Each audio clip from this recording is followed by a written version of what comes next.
Hello everybody, this is Del, and we are back in my favorite game, or at least the alpha for my favorite game. And I say we're back because I have another series that I was checking out, and I'm still checking out, the Demon Hunter, and following it through its whole thing. Oh, hello Mr. Orc, thank you for walking around me. My actual current favorite class in the whole wide world, if there is a class I have more of, well, okay, I don't have more of. I have more warriors than a person should ever have had. I'm pretty sure there's people that probably have more, but that, for somebody who is not capable of being a hardcore gamer anymore due to time constraints, families, work, generally life. Yeah, I still have way too many of them. And if I created a new character today, which I actually did, but I let my husband choose a character, or the actual class, and he chose my second favorite class, which is priest, so I'm good with that. My first instinct is always to create a new warrior. So that means that in this alpha beta, if I don't actually create a warrior and go through that class, I personally think I'm doing it wrong. So I just created one of the templates, the level 100 starter templates, made her look a little bit like my human warrior that I actually started originally way back within a couple weeks of the game ever coming out in the first place.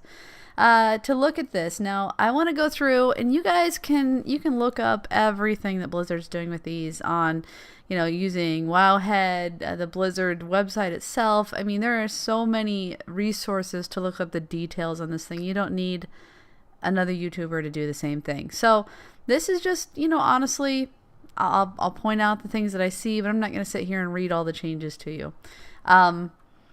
The different warriors is interesting to me because the whole time that when I started out, I was arms, and it made sense to me because I like the two-hander and I just really enjoyed the class. But the arms are going with it's probably going to actually push me away from it because my characters, my warriors have never been patient. So the arms warrior is to be patient, to wait for the enemy to get off guard, and to hit them with a devastating attack. The new mastery increases the effectiveness of Colossal Smash.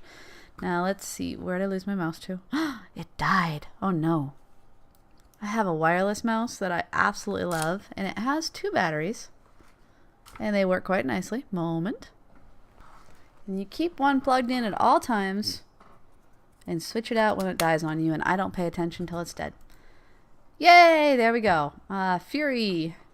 We don't need my achievements in this version of the game.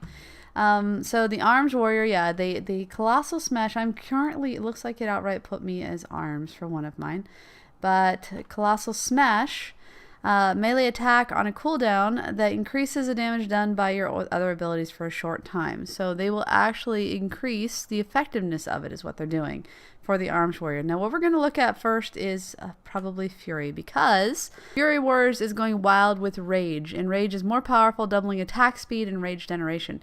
The reason I am in love with this spec, it's pretty much always been, I've always played this character on the edge, just going out there, unless I'm protection, at which point, well, I still play it on the edge because I'm trusting the healers behind me, is to go out there and just plow through things, not sit back and wait, not be patient, literally just hit them faster and harder than they're hitting me and survive through talents that give me health back. And that's literally how I've played her for a long time, and her meaning my main warrior. Protection warriors, they cleared up the shield block and shield barrier confusion. I never really had any confusion. I just wasn't all that fond of the situation last expansion. Personal opinion. Each has their own. Barrier has been replaced with Ignore Pain as a primary defensive rage spender. So there we go. That's what they're looking at. Arms here, it says a battle-hardened master of two-handed weapons using mobility and overpowering attacks to strike her opponents down. A Fury's berserker wielding a weapon in each hand, unleashing a flurry of attacks to carve her opponents to pieces. Doesn't that sound just perfectly exactly what it is? And fine, I see how it is, little warrior. You can be patient. And then Protection Warrior, a stalwart protector who uses a shield to safeguard herself and her allies. More her allies, because, I was always, come on, nobody dies until the tank dies. That's just how it works, right? All right, talents. Oh, we have so many to choose from. I think this whole episode's going to be talents. That's not cool. I want to go kill things. War Machine. Killing blows grants you 30% haste and 30% movement speed. That's pretty awesome for what I've been talking about. Endless Rage. Your auto attacks generate 30% additional rage. Now, that depends on rage generation. I have not tried this yet, so I'm not sure. if I'm going to need that. I hate sitting around waiting for rage to generate, which is why I had a little bit of an issue with the warrior in the last expansion. Letting rage accrue, that's a rogue for me. To sit and wait patiently for rage or for energy to come back, not me. All right, and fresh meat, bloodthirst has a 30% increased critical strike chance against targets above 80% health. I'm thinking War Machine. I love just working on that way. Shockwave sends a wave of force in a frontal cone. Yeah, we know shockwave causing that's a prot talent. Grumble. I used to use it to save people who were too I'm going to call them impatient to be nice, to wait until I'd actually hit something so it didn't just run past and smack them after I'd already charged in. Let's see. Stormbolt, we all know that one. Hurls your weapon at an enemy, causing physical damage and stunning for 4 seconds. Deals quadruple damage to targets permanently immune to stun. So that's like first boss of one of the raids in the last expansion, or 2 expansions ago. Pandaria. All the cats. That was a great way to get aggro on the one that I needed when I was tanking in there. Double time, increase the maximum number of charges of charge by 1 and reduces its cooldown by 3 seconds. I do like Shockwave. I did miss it. Let's go with it. Shockwave it is. And I actually want that on shift 1, which is 7. There we go. That's better. Wrecking Ball. They didn't tell me I was going to be a singer who kind of went crazy when she hit 8 or whatever age was. Okay. Bad joke. Too soon. Your attacks have a chance to make your next whirlwind free and deal 200% increased damage. That could be fun as a Fury Warrior. Outburst. Berserker Rage now enrages you for 4 seconds. Also could be fun, especially with the increase that we're talking about with the enrage is more powerful, doubling attack speed and rage generation. Awesome. Could also help get your rage back really nicely. Avatar. I never liked this one very well. Just didn't like it. Great in PvP, as my opinion. Removing all roots and snares. Very situational.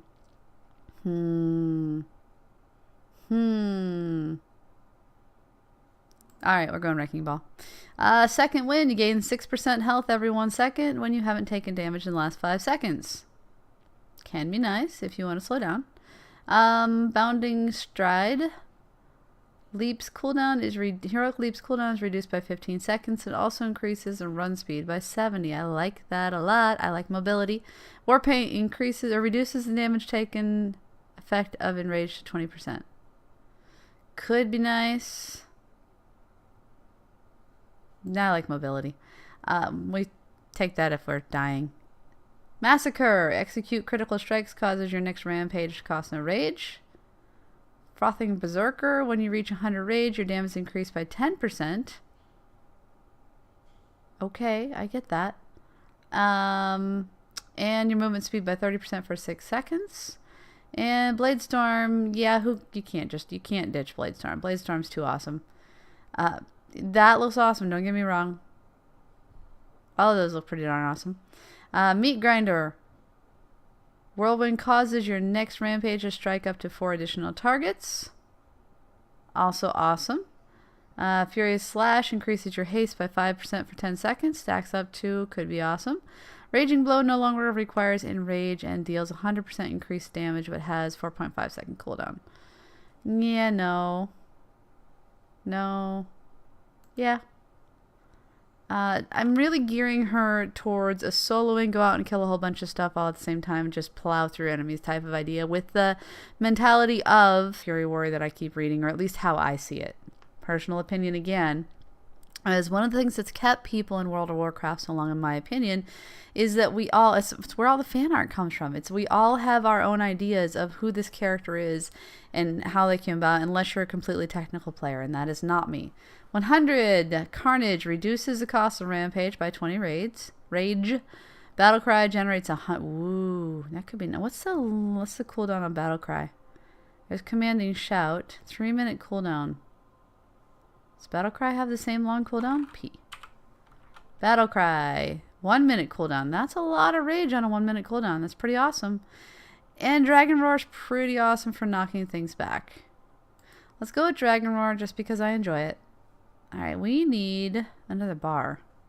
Do we have another bar? No, I don't know. All I know is that took us a long honor talents. That took us a long time. So most likely, let's look up here. We got this raven. He is determined. He's staring at us. All right, all right. Mysterious Raven. The Raven has a message. Delabel. This is Delabel instead of Delable. The Legion has dealt you a blow not easily recovered from. It will take both strength and arms, strength of arm and mind to stop them. I know where to get both. Meet me, a new friend. Meet with a mysterious person at the Ledgermain Lounge in Dalaran. Alright, there's that. And then we have, well, nothing else actually. Are we a camel hoarder? Hold on, hold on. We need to fix this. We are a camel hoarder. We need to change that before we do anything else. I am not going to... Title.